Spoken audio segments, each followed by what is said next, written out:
Hey, Nate, are you awake yet? Tell me you're awake. Nate? Nate? Hello? Ugh, Mandy, seriously? What is it now? Excuse me? What kind of attitude is that? I was in the middle of work and I saw that you were blowing up my phone with calls and texts. I figured something was wrong, so I went on break just in case you had something urgent to tell me. Work? Yeah, work. You know, that thing people are typically doing at this time of day. I'm actually in the middle of a business meeting right now at a client's office. You're at work? But it's the middle of the night. Yeah, I'm overseas for a business trip. Still got another month to go over here, so yeah. Wait. Hold on. You're abroad? For real? Yeah, I thought I told you I got transferred to the international division. Didn't I mention that? I mean, maybe, but I didn't know you were out of the country. That kind of seems like something you should give a heads up about, you know. Mandy, if I had to tell everyone every single time I hop on a plane, I'd never stop messaging people. I just can't keep up with that. And when I'm out of the country, the time difference makes it hard to respond right away, okay? Okay, I get it. I mean, I guess that makes sense. Still, if I'd known, I could have at least tried to catch you when it made sense for your schedule. Right, but like I said, I really don't have time to send out a travel bulletin every time I fly somewhere. Anyway, if this isn't actually urgent, I kinda need to wrap this up. Come on, really? Just a few more minutes. You're literally texting with me, not some random person. Yeah, and no offense, but it doesn't matter who I'm talking to. Right now, work has to come first. Fine, whatever.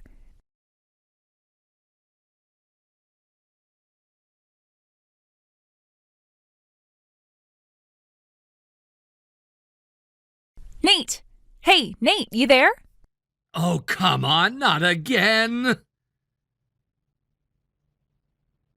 What's that supposed to mean, not again? I mean, ever since you moved away 3 years ago because of your dad's job transfer, it's been so hard to catch you. That's not my fault. Besides, it's not like you're the kind of person who checks in regularly. Let's be real here. We were next-door neighbors for 7 years, and our families were practically attached at the hip. I know you better than most people ever will. So, yeah, I've been making the effort to message you and stay in touch. I'm just trying to keep the connection going, that's all. Yeah, okay, but seriously, why does it feel like you always wait until I'm in the middle of work to send these messages? What? It's nighttime. How was I supposed to know you'd be working now? Because I'm still on that overseas business trip, remember? I told you I'd be here for at least another month. You've got to think about the time difference when you're messaging me. Wait, you're still abroad? I said 2 weeks ago that I'd still be over here for another month. And tell me, Mandy, has a month gone by yet? Oh, yeah, I guess you're right. Okay then, okay, I'll let you get back to work. You can focus on whatever you were doing. While you're busy, I'll just type out what I wanted to say here in the chat. You can read it later and reply when you've got time. Sounds perfect, thanks. Alrighty then, I'll just drop it all in here, nice and neat. So listen, I heard something wild from a friend of mine. Apparently you're planning to propose to someone you've known since you were a kid? Like, what? I was honestly shocked. I mean it, but maybe it makes sense. Even when people are far apart, sometimes their hearts stay connected, right? Maybe that's what's going on here. Ugh, I'm just getting giddy thinking about it.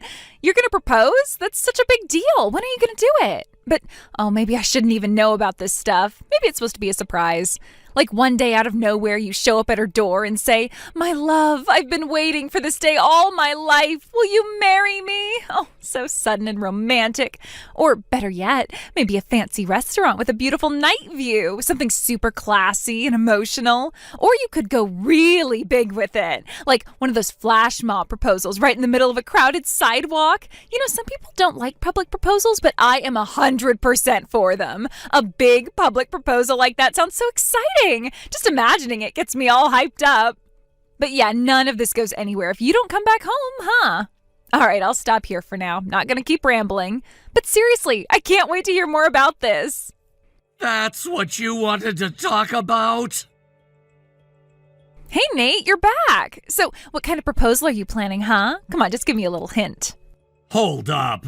That friend you said you heard it from. Let me guess. The only person we both know and who's in the loop on this is my second cousin, Sai. Did she tell you? Bingo! So even if you did hear something, why would you get so involved? What do you mean? I mean, seriously, who hears a rumor and immediately dives into every little detail like this? Look, when it comes to proposals, the timing, the style, all of that is stuff the person doing the actual proposing is supposed to think through themselves. I didn't ask for your input. I never asked for advice. So honestly, it kind of rubs me the wrong way that you're butting in like this. Oh, I didn't realize. I guess I didn't think about it that way. Well, now you know. I've got my own plans and my own way of doing things, so please just stay out of it, all right? Okay, got it. I promise I won't say another word about it. Good. I finally wrapped up work and was just about to catch my breath, so I'm taking off. Okie dokie. So yeah, I'll try not to bug you, but whenever there's any news that you can tell me, go ahead and hit me up, okay? Hey, Nate. Wow, you couldn't even wait a few hours, could you? Well, I'm excited too, so I guess I can't blame you. I have to admit, that proposal came out of nowhere, but I was happy to say yes. I can't believe that I'll get to spend the rest of my life with you. Yeah, same here. Oh, by the way, you're heading back overseas again next week, right? Was it for 3 weeks this time? Yeah, that's right. It was kind of a last-minute decision. I only just got back from the last trip, and now they're flying me out again. Total whirlwind. But it should be fine. By the time the wedding rolls around, this current project should be wrapped up, and things should finally calm down. All right, that's good to hear. I'll do my best to carve out time between business trips to help plan the wedding. I know it's not ideal, but I'll make it work somehow. And hey, if anything becomes a problem because of my schedule, just tell me, okay? Don't hesitate. I'll handle whatever I can on my end, so don't stress. You just take care of yourself and try not to overdo it, okay? We'll have plenty of time for us later. Again, look, I've been trying to be understanding, really. I told myself I'd respect your pace, your whole way of doing things, your mindset, your style, all of it. And I've stayed quiet for 8 months. 8 months. I didn't ask questions, I didn't push, I just waited and tried to be patient. But honestly, I've got my own timeline to think about too, you know. There are things I need to plan. I've been holding back, but I just can't anymore. Wait, Mandy, what are you even talking about right now? Okay, I wasn't going to say anything, but I have seriously reached my limit. So I'm just going to come right out and ask. Nate, why haven't you proposed yet? Like, when are you finally going to do it? I don't know what you mean. I already proposed. A while ago, actually. Wait. Hold on. What? You what? When? I didn't hear anything about that. Well, I didn't exactly send out a press release or anything. No one told you because I didn't feel the need to broadcast it. Hang on a second. Are you seriously telling me you already proposed and didn't say a word to me? Okay then, at the very least, can you tell me what kind of proposal it was? Like, what did you do? What did you say? You'll tell me, right? You wouldn't keep that from me too, would you? I mean, if it's just you, I guess I don't mind telling you, but don't expect anything fancy. Please? I really want to know. Honestly, it wasn't anything flashy. We were just at our usual cafe, the one we always go to. I pulled out the engagement ring and asked her to marry me. That was it. That's it? Just like that? Yeah, that was more than enough for us. It felt right. We didn't need anything big or dramatic. Oh, come on. Couldn't you have made it at least a little more romantic? If it were me, I'd want the proposal to happen in front of the castle at Disney World with fireworks and music and all that magical stuff. So, when are you proposing? Ideally, I'd like it to happen sometime this week. What, this week? Yeah. The thing is, I already went ahead and booked a huge wedding venue. It's scheduled for the first Sunday of next month. Wait, what? You booked a venue? But why? Well, duh, the answer was always going to be yes. And it's the one wedding hall I've always dreamed about. It's crazy popular and super hard to book, but then I heard someone canceled and I just knew I had to jump on it, so I locked it in immediately. On my end, the invitations have already gone out, people have started RSVPing, and my guest list is all set. But your side? Totally blank. We've only got a month until the big day, so we really need to move fast. Which is why, honestly, it'd be better if you could just go ahead and propose now. Mandy, what exactly are you talking about right now? Oh, it's fine, no worries. I went ahead and made a reservation at this amazing French restaurant. It's one of those fancy 3-star places that all the local influencers are always posting pictures of. So let's do the proposal there, okay? It's gonna be super romantic, just like in the movies. Oh, wow. Where do I start? Well, first things first, why don't you go ahead and have a seat, Mandy? I'm already married. Huh? Yeah, I had the ceremony today, actually. It just got finished a few hours ago. Hold on. What are you talking about? You said you were going to propose to someone you've known since you were a kid, didn't you? And come on, when you put it that way, who else could you possibly mean except me? I mean, seriously, Nate, I'm the only person who fits that description.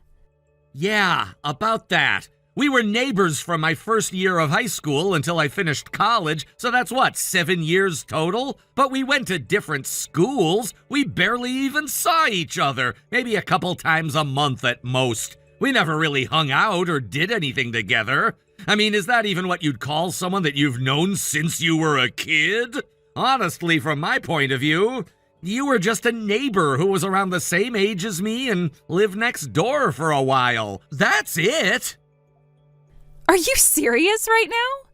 You said you were going to propose to a childhood friend, and now you're married?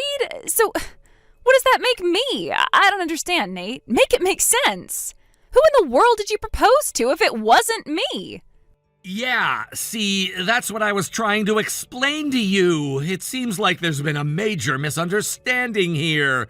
When I said I proposed to someone I've known since I was a kid, I meant someone I've known literally since I was born. Huh? Since you were born? Yeah, before I ever moved next door to you, back when we were still living in the next county over, there was a girl in my old neighborhood who I grew up with. We were in the same grade, lived a few houses apart, we were really close. So yeah, she's just about the only childhood friend that I have, at least in my mind. That can't be right.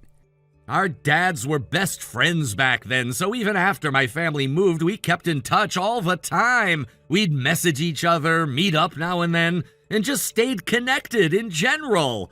And then 3 years ago, when my dad got transferred back to the main office, we moved back to our old house. Not long after that, I told her how I felt, and we started dating. And now, today, we got married. Wait a second. Are you saying you were dating both of us at the same time? What? No! How did you even come to that conclusion? Because every time I texted you, you'd reply in this cold, awkward way. You were totally stiff. There was no warmth at all there. And I figured, well, maybe you were just shy. Like you liked me, but didn't know how to say it. You were nervous, right? That's what it was, wasn't it? No, that's not true at all. You've got the completely wrong idea about everything. If I'm being totally honest, I found it incredibly uncomfortable the way you kept pushing into my personal life. It's like you didn't care about boundaries at all. Frankly, Mandy, I didn't even want to message you. I avoided it whenever I could. You were interfering with my work. I was getting distracted, stressed out. It was just a constant drain. No way. Well, if that's how you felt, then I wish you just said so from the start. But no, instead you decide to string me along. Don't give me that. I was honest with you every step of the way. I told you multiple times to leave me alone. No, you didn't. Yeah, I 100% did, but you kept twisting it around in your head. You convinced yourself I was just being shy or flustered, but it seemed like the more I tried to push you away, the more you kept clinging to me. That's why when I moved, I made the choice to scale back our contact to the bare minimum. I wanted to avoid drama, and honestly, I just wanted space. What? Are you serious right now? You want to know how serious I am? I actually thought about blocking you, but I figured you'd find my address anyway, since you apparently got it from the Christmas card my mom sent out. So in the end, I left you unblocked just to avoid making things worse. Are you kidding me? This is insane. I have never been so humiliated, so hurt in my entire life. She lied to me. I'm gonna sue her for all the pain and suffering she's caused me. Yeah, I really wouldn't recommend that. Why not? Because Saya actually came to our wedding. She's sitting next to me right now, in fact. She told me exactly what happened and exactly what she said to you. She told you directly that I had been dating my childhood friend for a long time and that I'd finally decided to propose. And she also told you to stop letting your wild imagination run away with you and to let go of the idea of us ever being a thing. She said she warned you, told you to move on. She did? But... She told me later that she never would have thought that somehow you would manage to twist what she had said into me planning to propose to you. If we'd known that's how delusional you were, she would have called your parents and recommended that they have you committed. Hey, that's kind of uncalled for.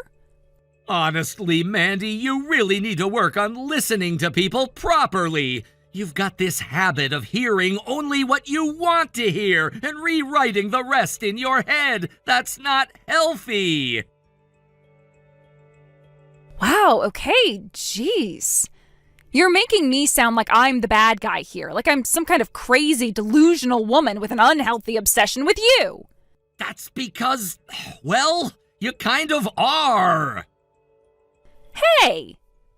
I know it's harsh, and I'm not trying to be cruel, but someone had to finally say it to you straight. You've got to face reality, Mandy. You've got to stop spinning these fantasies around people who don't feel the same way. Actually, I think the fact that you yourself realize that you sound like a delusional, obsessed psycho is a big step forward. Maybe, finally, you're starting to see it. No.